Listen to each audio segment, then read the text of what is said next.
período que vai do final do século XVIII até o início do século XIX tem um grande significado para a história do Ocidente. Naquela época, as monarquias, que pareciam eternas, começaram a desmoronar. Nascia o mundo contemporâneo. A Europa ingressa no século XIX com uma nova forma de pensar e num clima de guerra. Napoleão Bonaparte, imperador da França, desafiava o poder dos reis absolutistas. Em 1806, já era senhor da Europa Ocidental. Mas e em Portugal? Como está a situação aí, Joaquim Vaz? Muito difícil. A França ameaça invadir o país se o príncipe Dom João não declarar guerra à Inglaterra. No entanto, há muito tempo que Portugal depende economicamente dos ingleses. Creio que não há outra saída, senhores.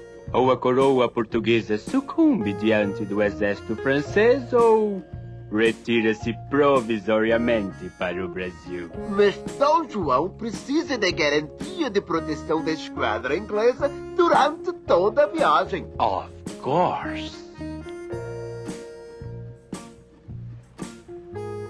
E em troca vamos tirar muitas vantagens, é claro.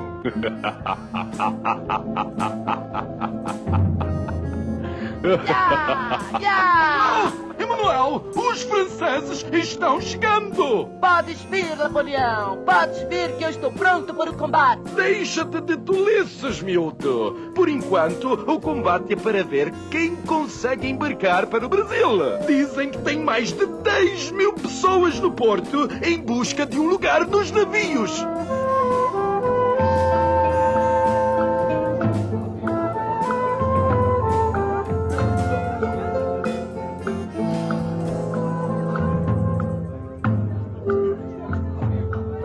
Pai, e o que vai ser de nós sem o príncipe? Serviçais, como sempre fomos, ó. Coloca este baú no navio e volta para pegar o restante das coisas. Sim, senhor. Depois do embarque tumultuado, a esquadra partiu do porto de Lisboa sob o olhar perplexo da multidão que se sentia indefesa e abandonada. Em março de 1808, as embarcações portuguesas entram na Baía de Guanabara. O desembarque da corte é um dos maiores acontecimentos da história do Rio de Janeiro. A população, em peso, compareceu ao porto para ver de perto o primeiro monarca a pisar nas terras do novo continente.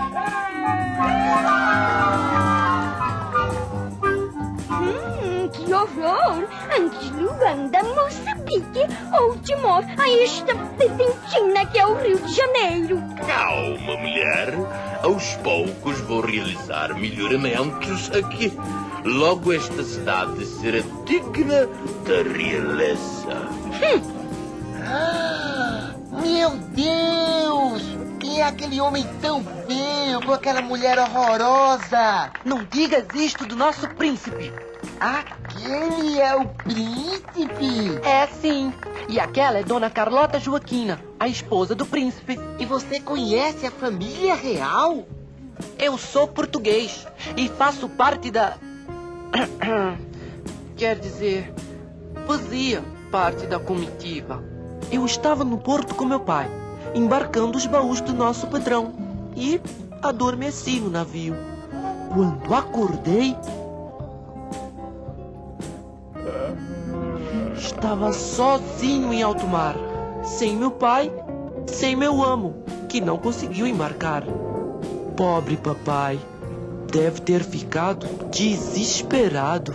Olha, se você quiser, pode ficar na minha casa por uns dias, até resolver o que fazer. O meu nome é Severino. Obrigado, amigo. O meu é Emanuel. Você mora longe daqui? Moro lá no Saco do Alferes, perto do mercado de escravos. Vamos, que é uma boa caminhada. O que significam essas letras? O povo diz que é prédio roubado. Na verdade, PR quer dizer príncipe regente. E por que essas casas estão marcadas? Porque foram requisitadas para alojar membros da corte. Mais de 2.000 que vão ser desocupadas e seus proprietários mandados para a rua.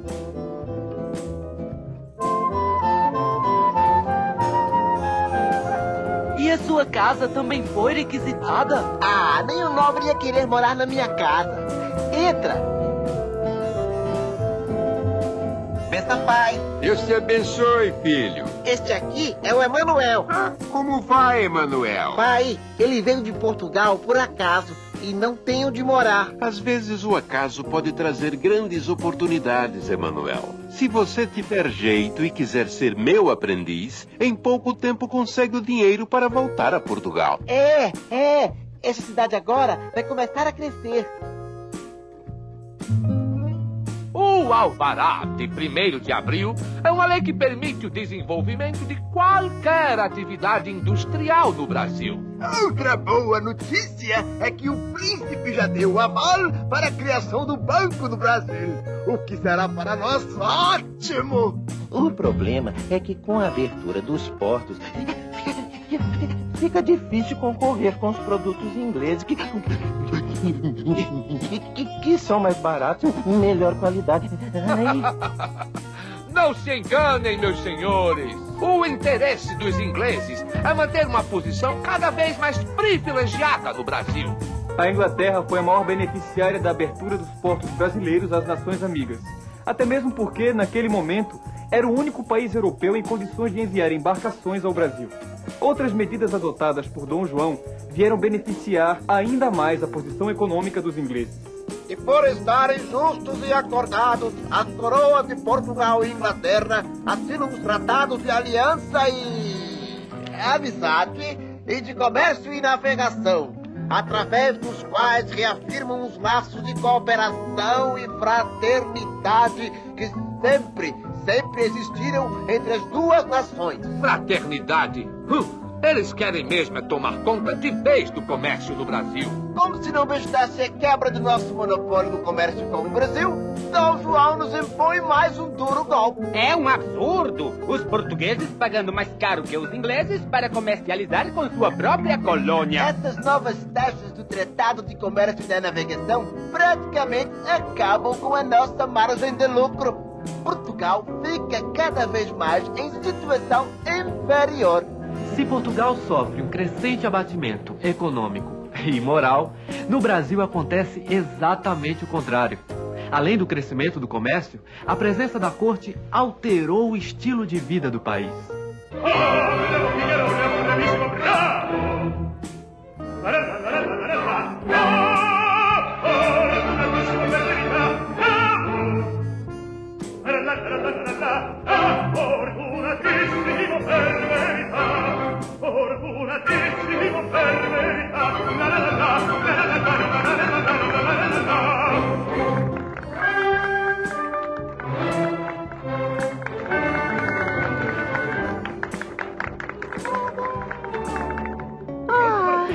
Quando teremos mais espetáculos como esse? Nesta cidade não tem nada pra se fazer. Calma, mulher. Amanhã mesmo vamos à recepção oferecida pelo Visconde de Vila Nova à Princesa Carlota Joaquina e suas filhas. Maravilhoso! Adoro festas, saraus, espetáculos. Já sei. Mais dinheiro para modistas e cabeleireiros franceses. Você não vai querer que eu apareça na corte feito uma mentira. Vai!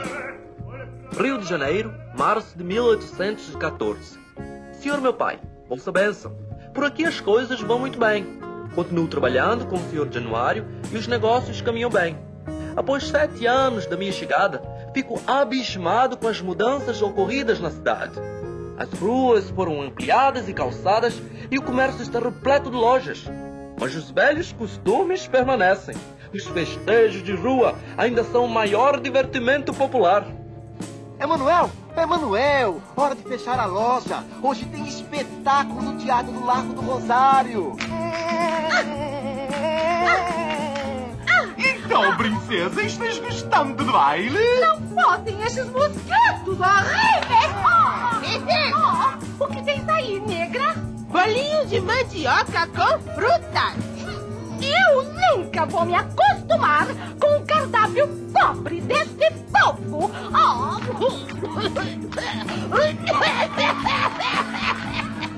Vai, princesa! Engoli o mosquito tropical. Acho que vou morrer!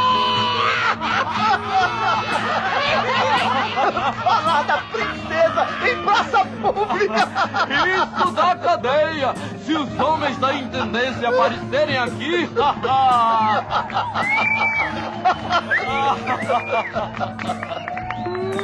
Que estás a levar? Livros que comprei no porto. Deixe-me ver. Nessa corte não se pode divulgar ideias contrárias à religião, à moral e aos bons costumes. Mas são livros de Rousseau, Voltaire. Pior ainda, essas ideias francesas de liberdade confundem o povo e perturbam a paz. Estás preso! Eu? E tens de pagar pena de 200 mil réis. Mas eu não fiz nada. Sai! Lá vem os homens da enfermeira! Do Rio saem muitas novidades para as demais províncias. A presença estrangeira dá o clima cosmopolita à cidade, que mesmo assim conserva marcas profundas dos tempos da colônia. 100 mil réis! Quem dá mais é vendido para o senhor. A Baía de Guanabara é o maior terminal negreiro da América e os escravos representam mais de 35% da população do Rio. Ao contrário do que já ocorre em outros países, a corte portuguesa teima em considerar a escravidão como indispensável à prosperidade de suas colônias. Com a saída das tropas de Napoleão, a situação do Império era bem diversa nos dois lados do Atlântico. De um lado, Portugal, enfraquecido, sem rei, sem sua antiga posição. Do outro, o Brasil, sede da corte e com um vigoroso movimento de comércio. Conservar a unidade do Império nessa condição era uma tarefa bem mais difícil do que imaginava a elite brasileira. Nós, ingleses, preferimos que Vossa Alteza volte para a Europa. Majestade, é preferível ter um grande poder na América do que sujeitar-se totalmente à Inglaterra lá na Europa. Eu detesto tomar decisões importantes, mas está decretada a elevação do Brasil a Reino Unido de Portugal e Algarves. Severino, ouça essa notícia. Estourou uma revolta em Pernambuco e o governador da província fugiu para o Rio. E o que pretendem os revoltosos? Criar uma república junto com as outras províncias que aderiram ao movimento. A revolta de Pernambuco no Brasil e uma conspiração liberal sufocada em Lisboa deram início a uma série de acontecimentos que iriam aumentar as tensões no Império Português. A aclamação de Dom João VI como monarca do Reino Unido reforçou o peso político do Brasil no Império Português, o que irritou ainda mais os súditos na Europa. Lisbonenses! Não temais as iras deste papão, pois não passa de um burro com pele de leão! Viva a Constituição! Viva! Viva a religião! Viva! Viva o rei! Viva! Viva! A Revolução Constitucionalista da cidade do Porto logo se espalhou por todo o país. O movimento propõe o fim do antigo regime e a elaboração de uma Constituição. Esse acontecimento teve grande repercussão no Brasil, de onde fala Tainá Funiô. No Pará e na Bahia já surgiram as primeiras manifestações de apoio ao movimento do Porto. Com o juramento do clero e das autoridades, a Constituição estabelecida pelas Cortes de Lisboa. Vamos ver a situação no Rio de Janeiro. As tropas portuguesas da divisão auxiliadora exigem do soberano o juramento imediato das bases da futura Constituição portuguesa e a demissão de alguns membros do governo. Ao contrário do que imaginavam os brasileiros, o movimento do Porto não era tão liberal quanto parecia. Aceitava algumas mudanças, desde que se preservasse a monarquia, a religião católica e principalmente que se restabelecessem os antigos papéis. Portugal retomar seu poder de metrópole e o Brasil voltar à condição de colônia. Emanuel, Dom João anunciou sua partida para Portugal. Vai deixar seu filho Dom Pedro no Brasil como príncipe regente. E por que você não se candidata a deputado para representar o Brasil nas Cortes de Lisboa? Caros eleitores, votem em mim! Vou defender uma Constituição que garante os direitos e liberdades individuais, que limite os poderes do soberano e que dê voz à sociedade. Muito bem, senhor deputado. Agora vamos nos juntar ao povo que prepara uma despedida especial para a corte no sábado de Aleluia. A simulação do enforcamento de alguns membros do governo, como o intendente da polícia e o comandante das forças militares, às vésperas do embarque da corte para Portugal, representava, simbolicamente, o espírito dos brasileiros com relação à autoridade portuguesa.